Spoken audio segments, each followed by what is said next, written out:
વડોદરામાં આજથી city bus સેવા સંપૂર્ણ ઠપ. કોન્ટ્રાક્ટ પૂર્ણ થતાં વિનાયક લોજિસ્ટિકે બસ સેવા બંધ કરી. એક સાથે 160 સિટી બસો રસ્તા ઉપરથી હટી ગઈ. શહેરમાં હાલ માત્ર 20 નવી ઈ બસો જ સેવા આપશે. વિદ્યાર્થીઓ, નોકરિયાતો અને સિનિયર સિટીઝનો મુશ્કેલીમાં. વર્ક ઓર્ડરનું એક્સટેન્શન ન મળતા સેવા બંધ કરાઈ. વિનાયક સિટી બસ મેનેજરે જનતાનો આભાર વ્યક્ત કર્યો. જાહેર પરિવહન વ્યવસ્થા ખોરવાતા મુસાફરોમાં રોષ.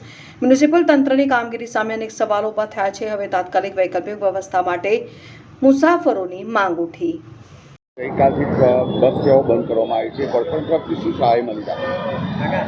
અમારું એક્સટેન્શન ગઈકાલે પૂરું થયેલ હતું એટલે અમને દર ફેરી લેટર આવી જાય છે, પણ લેટર આવ્યો નહીં એટલે અમે મીડિયાને જાણ કરી નથી શક્યા અને આજ સવારથી સિટી બસ સેવા બંધ કરી દેવી પડી કે એક્સટેન્શન લેટર ન આવે તો અમે સિટી બસ સેવા ચલાવી શકીએ નહીં. કેટલી હાલતની સામનો પબ્લિકની હાલતનો સામનો કરવો પડે, ખાસ કરીને મુસાફરીઓ અટવાઈ ગયા છે.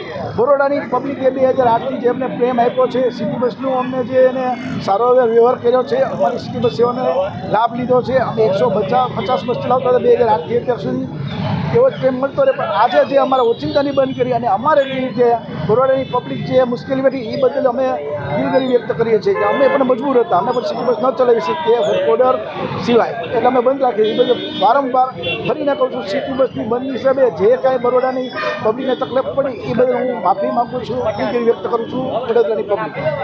મહાનગરપાલિકા કે તમને કંઈ કોલ યા કોઈ મેલ કોઈ વોટ્સઅપ કોલ આવ્યું છે? અત્યારે મીડિયાના માધ્યમથી જાણવા મળ્યું છે કે એક્સટેન્શન 3 મહિનાનું મળ્યું છે, જે અમને મળી જશે એટલે અમે ડ્રાઈવર કંડક્ટર સ્ટાફને અત્યારે બોલાવશું અને બસો ઉપાડશું જો અમને મળી જાય તો.